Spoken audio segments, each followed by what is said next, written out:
Me presento, soy Fernando Manuel Álvarez Jiménez eh, el día de hoy estoy junto con mi compañero Marcelo García Ventura. Ambos somos estudiantes de la Facultad de Psicología de la Universidad Tecnológica del Perú, con sede en Ica. Y el día de hoy me gustaría que me brinde un poco de su tiempo para hacerle algunas preguntas. Está bien. Ya. Buenas noches. Buenas noches con ustedes dos, estimados estudiantes de la Facultad de Psicología, futuros colegas. Estoy en toda la disposición para responder sus preguntas y ayudarlos en lo que fuera necesario. Ya, ok. Voy a comenzar con algunas preguntas introductorias antes de comenzar con las preguntas principales. Ok. Em, Me gustaría saber, usted, ¿en qué universidad estudió? Bueno, yo soy egresada de la Universidad Nacional San Agustín de Arequipa. Ok. ¿Usted cuántos años de experiencia tiene? Casi 17 años de experiencia profesional. En el transcurso de esos años he podido tener experiencia en diferentes áreas, ¿no? No siempre uno eh, tiene la oportunidad de estar en una sola área, ¿no? Eso sería lo ideal, pero en mi caso siempre he estado en búsqueda de conocimientos, de aprendizajes. Entonces, los primeros años de mi carrera básicamente han sido de el área educativa, posteriormente en el área ocupacional, en el área social, clínica, y finalmente los últimos trabajos han sido en el área de psicología social comunitaria.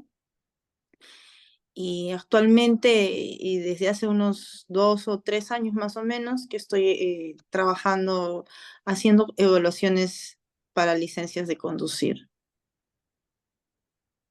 Ya. Entonces, le doy el pase a mi compañero Marcelo para que comience a hacerle las preguntas de la entrevista. Ok, de acuerdo.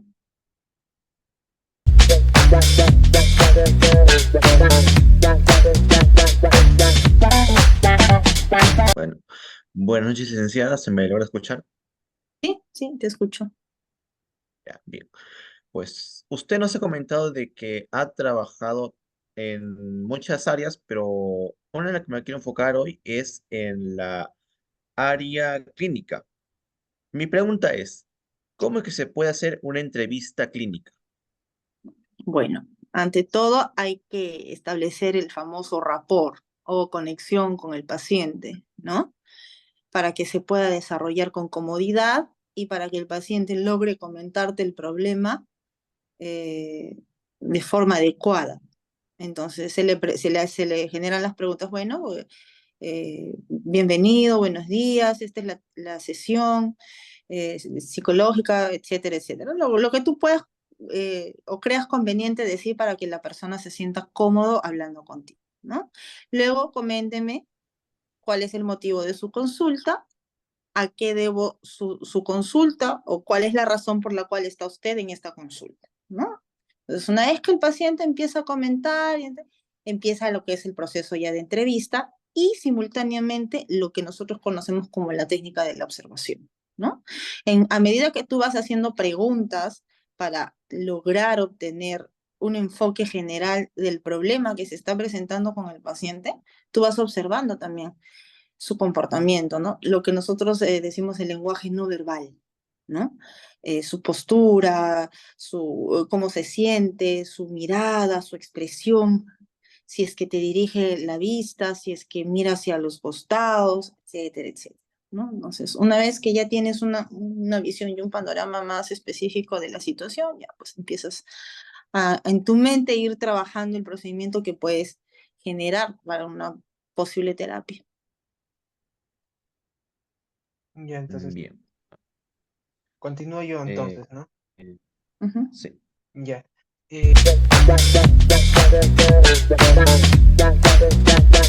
Em, Usted ¿no? Como psicólogo, como en el área de la psicología clínica, usted ya ha tenido pacientes, ¿no? Con los 16 casi 17 años de experiencia que tiene. ¿Usted cuántas sesiones se demoraría en abordar un problema máximo? Bueno, voy a serte sumamente honesta. Normalmente las sesiones deberían ser varias, ¿no? La primera es de entrevista y anamnesis, y luego empiezas a esquematizar las terapias.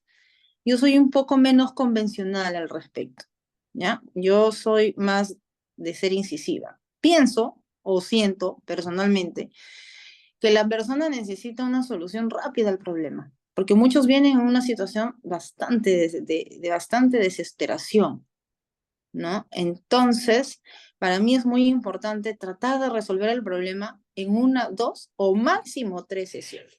No soy de estar extendiendo mucho la situación, porque yo siento que muchas de las personas, como te digo, vienen con tanta ansiedad, con tanta desesperación de solucionar el problema ya.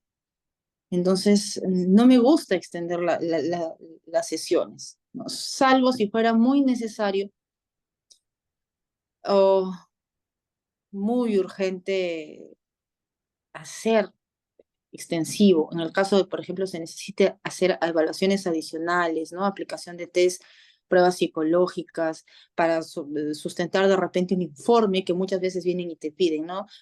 Señorita, doctora, licenciada, necesito un informe psicológico porque mi niño lo están derivando del colegio, etcétera. Entonces, así en ese caso suelen suceder 3, 4, 5, 6 sesiones, máximo. Entonces, no existe un parámetro, no existe un estándar de número de sesiones, y eso va a depender de los métodos y técnicas de cada profesional. O sea, cada profesional tiene su estilo y su propia manera de ejercer su profesión y de aplicar las técnicas y métodos psicológicos. La idea es ayudar al paciente. En cuánto lo hagas, en qué tiempo te demores, eso ya va a depender de ti. Pero la idea principal es ayudar a solucionar el problema del paciente, ¿no? Desenmarañar el nudo que se ha hecho en su mente, en su cabeza. Entonces, sabes que todo es una cuestión psicológica. Para eso estamos nosotros los psicólogos. Ya, Bien, entonces yo le doy sigo pase con esto. a mi compañero, Sigue, por favor, Marcelo. Ya.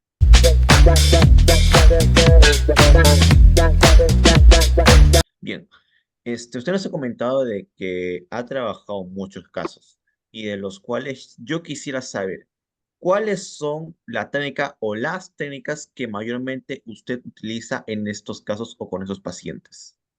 Bueno, normalmente para mí funciona mucho más rápido las técnicas cognitivo-conductuales, ¿no? En algunos casos he utilizado procedimientos de la dialéctica materialista, pero normalmente y generalmente yo me voy por lo cognitivo-conductual, porque siento que es más rápido, ¿no? Es más atacar la conducta rápidamente después de haber observado y definido el problema del paciente. Ujú. Mm, ya, Ahora le cedo entonces, la palabra. eh,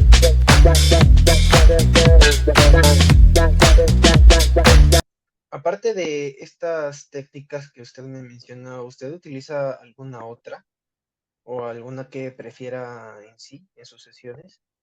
Y bueno, parte del procedimiento que yo utilizo, bueno, en lo que es dialéctica materialista, pero solo para observar el comportamiento en sí de lo que es la dialéctica materialista que genera al ser humano como un ser biopsicosocial, ¿no? Con tres componentes: el biológico, que es con lo que viene genéticamente; el psicológico, que es el componente emocional; y el social, ¿no? Que es el entorno que rodea al ser humano y que influye en su situación, ¿no? En su situación actual, en el problema que se pueda estar dando en ese momento. Pero yo, como te digo y te repito, prefiero el tema cognitivo-conductual. Para mí es mucho más práctico y rápido, ¿no? Para poder ayudar a las personas. Cognitivo-conductual definitivamente. Ya, Marcelo, ¿puedes continuar haciéndole las preguntas, por favor? Bien.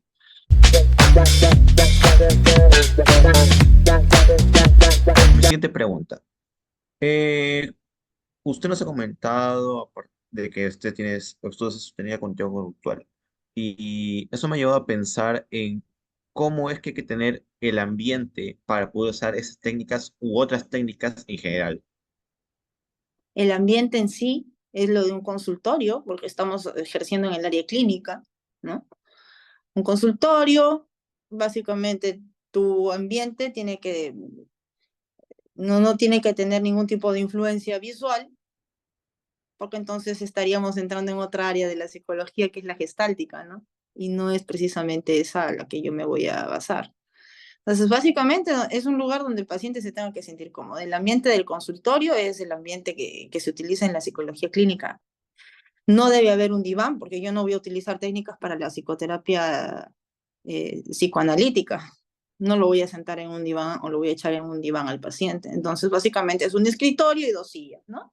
Y lo que tiene que tener pues un consultorio, sus accesorios de escritorio, etcétera. Pero un ambiente así como condicionarlo con imágenes, no sé, un tema de luz, velas, etcétera, que lo pueden utilizar en otras técnicas psicológicas, pero yo en cognitivo-conductual no existe nada especial al respecto. Ya.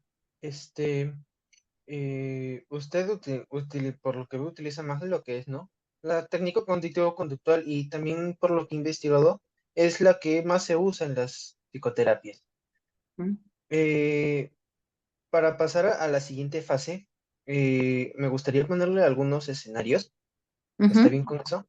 ¿Ya? Sí. Eh, ¿Usted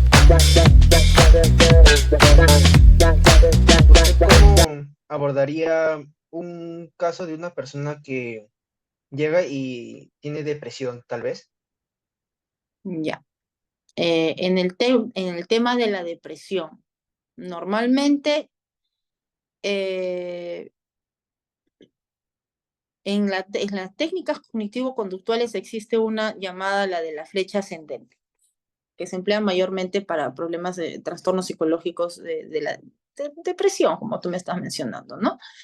Se identifican patrones de comportamiento y cuál es la influencia que estos patrones tienen en su vida o qué desencadenó, ¿no?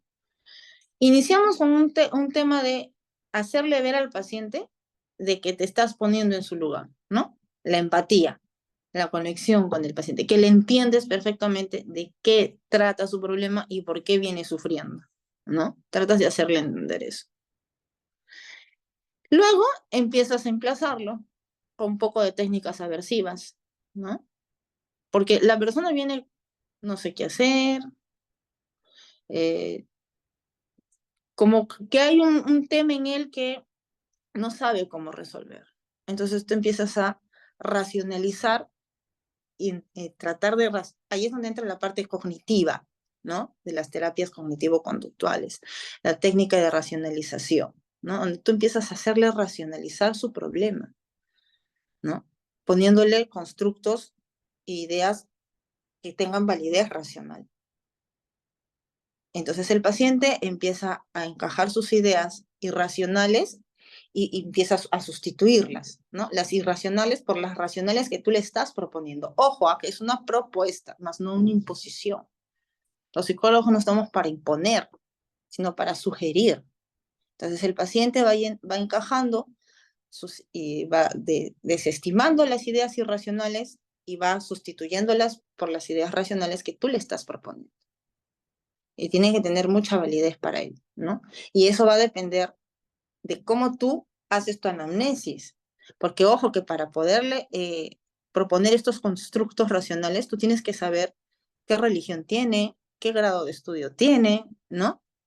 O sea, ahí en lo que es datos generales, ¿no? Cuando tú construyes tu historia psicológica, vamos a decirlo así mentalmente, tú le vas preguntando al paciente, a ver, ¿de qué religión eres? ¿Cuál es tu grado de instrucción? Durante la entrevista, de una forma muy sutil. Yo no soy muy directa al respecto, ¿ya? Muy sutilmente.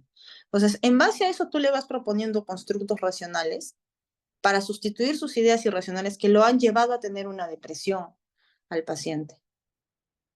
Entonces, poco a poco, vas estabilizándola hasta que empiezas ya de canto con la cuestión muy aversiva, ¿no? Esas creencias irracionales que lo están limitando a él, empieza él a darse cuenta de que efectivamente está equivocado, ¿no? Y poco a poco lo va sacando hasta que ya la persona se da cuenta y solo empieza él a hacer sus constructos racionales, y a decir, oh, ¿por qué no hice esto? ¿Por qué no hice lo otro? Y tú lo único que haces ya es respaldar, respaldar, respaldar, ¿no? Esa es la forma como yo, ojo, Aide Jiménez, no como generalmente se podría trabajar. Como te dije al principio, cada psicólogo tiene su propio estilo, su propia forma de hacer las cosas.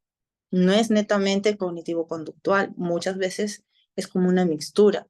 Y es que el ser humano tiene un comportamiento tan impredecible que tú tienes que optar por amoldarte, modelarte a él, acomodarte a él, ser muy plástico. Que el ser humano no es netamente cognitivo-conductual, no es netamente psicoanalítico, no, es un componente bien complejo. Entonces tú tienes que adaptarte a ese complejo que es la mente del ser humano, que cambia cada segundo, cada momento durante la entrevista y tú te vas a dar cuenta de eso a medida de que tú lo vas observando, que es parte de tu procedimiento también, la observación, ¿no? Entonces a medida que tú lo vas observando, tú vas cambiando y tú vas trabajando en tu mente rápidamente cómo lo vas a abordar y cómo le vas a ayudar en su problema. Por eso te decía que el, el, el, el, el hecho de esquematizar tu procedimiento terapéutico en una, dos, tres, cuatro sesiones, eso va a depender de ti y de lo que tú vayas observando en él. Y si lo que necesita es aplazar las sesiones, se aplazan. Pero si lo que la persona necesita es acortar ello y necesita soluciones inmediatas porque está en un punto de quiebre absoluto, entonces tú tienes que como inyectarle como una bomba ahí de energía para que pueda salir. En el caso de la depresión, diferente es lo que se puede trabajar en el caso de la ansiedad o cualquier otro problema. Pero básicamente en mi consulta la mayoría han venido con el tema de depresión, ¿no? Ansiedad, algunos con el trastorno ansioso depresivo, que es el mixto. Entonces, es así como yo trabajo básicamente mis procedimientos.